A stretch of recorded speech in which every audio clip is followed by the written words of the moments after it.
Alright, this piece of copper, I'm going to do a point on the end for a leaf.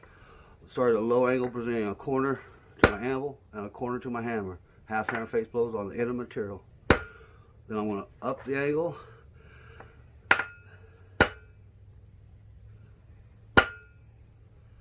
And then up it again, hitting the end of the material. I'm going too slow, but I'm just letting you see.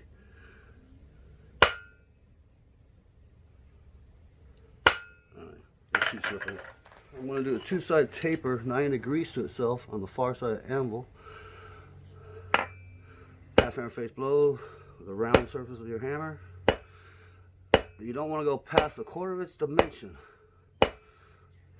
Just two-side, 90 degrees to itself. Alright. Stay proud, of course. Now I'm going to go near side, half hammer face blow, where my forging starts and stops. And then take it down to a quarter of its dimension or slightly under. Lower the near side. Okay. Where it's high, hit right there, and it makes like a bar. So I'm going to go ahead and drop it again. Then come back onto the anvil. Don't hit your shoulder. So I'll come back to the near side, continue where I left off, and then take it down another notch.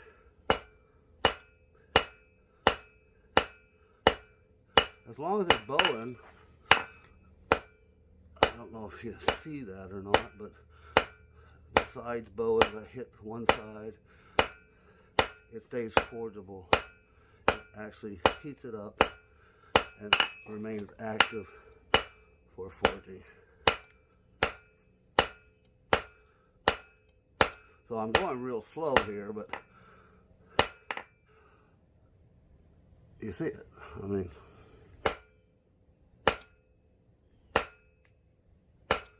then you move up into it. Just took it down another little notch. I'll get it where it fits over the anvil.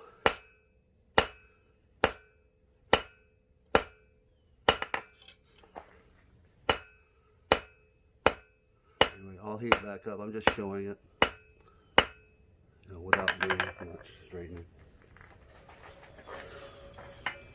So I'm just going to continue to elongate it a little bit, get it where it fits over my anvil.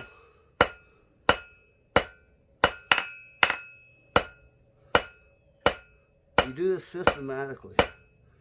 So right about here, it's fitting over the anvil just about. I'll planish. And you see it's over the anvil. I'm going to do the diagonals.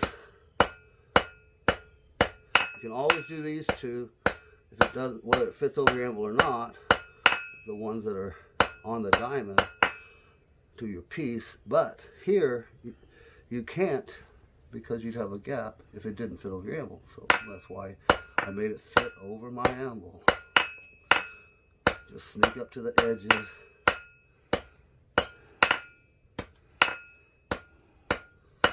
And once you get close to octagon, do what I call rough round, and just flat surface your hammer. And I did do the diagonals with the flat surface of my hammer also. And sneak up to the end. So this is copper again. So put it on the diamond up, and then I'll flatten it out with a flat surface of my hammer. Then I will make it into a wedge. See? To stay prouder than your stem.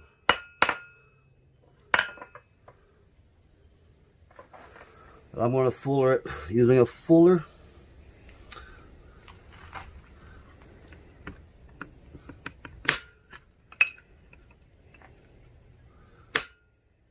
Walking it. And chase it back.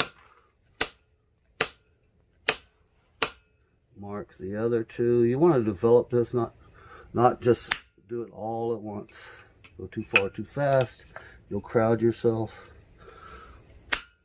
So develop.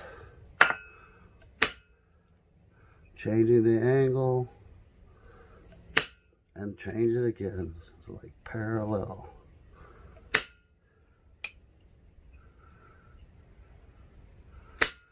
Now with copper, I can keep going a little bit further. Just drop this again.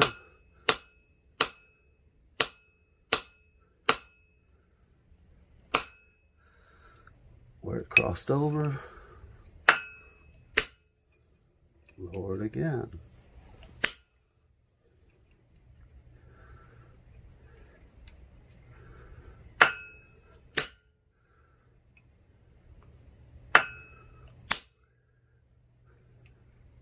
Just don't do as much where it's thinner.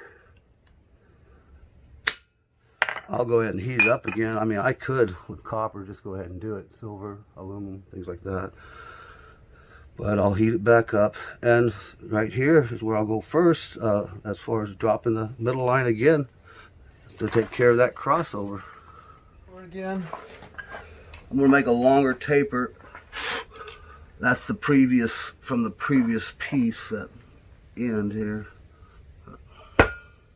It's going to be a calla lily. Get the last bit on the anvil. You can planish that.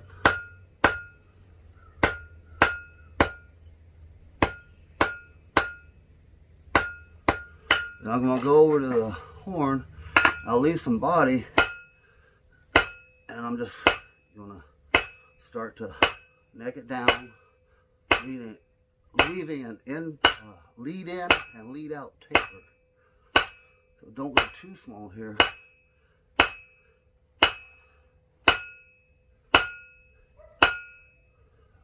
Right about there, and I'm going to round it. Take the diagonals. Once you get that, I don't have to do anything but the base, but you can come back and do this too. Okay, so I've just left, that's not perfect round, but just necked it down. I'm going to take a cross pin, and I'll get up on the diamond. I'm going to hit the flat first, just like that, and then I'll use my cross pin and start to move it sideways. Now I'm going to go ahead and heat it back up, so I'll just flip off of it. I'll be taking from the center and moving sideways. Well, I'm using a cross pin. I want more contact in there. To close it, all I got to do is I like put it halfway, and if I want this to come up, I hammer to it, to the edge, and you see it lifts it up. If I had to do the other side, same thing.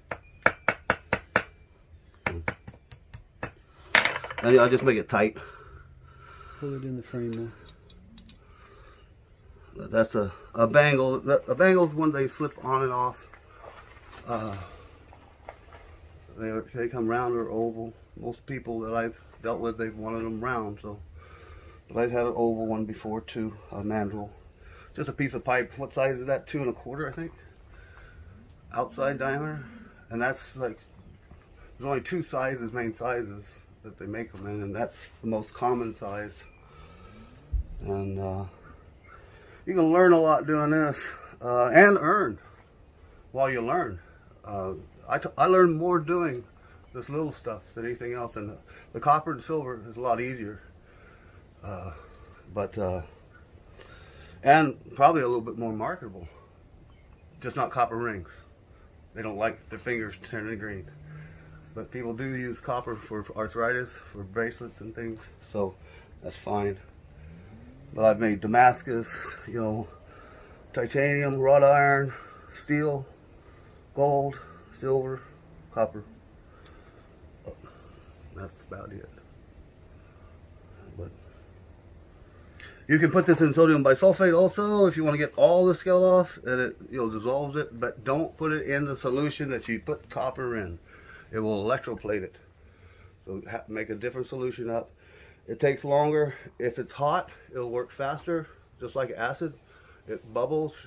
Don't be huffing it. Don't be breathing the sodium, or what do they call it? Hydrogen sulfide is what it releases. So, and then the scale comes off easy. Just don't leave it in overnight. It may not, it'll pit it up and stuff. But yeah. And my favorite bangles are the steel. You know, they got some spring to them and stuff. Nice.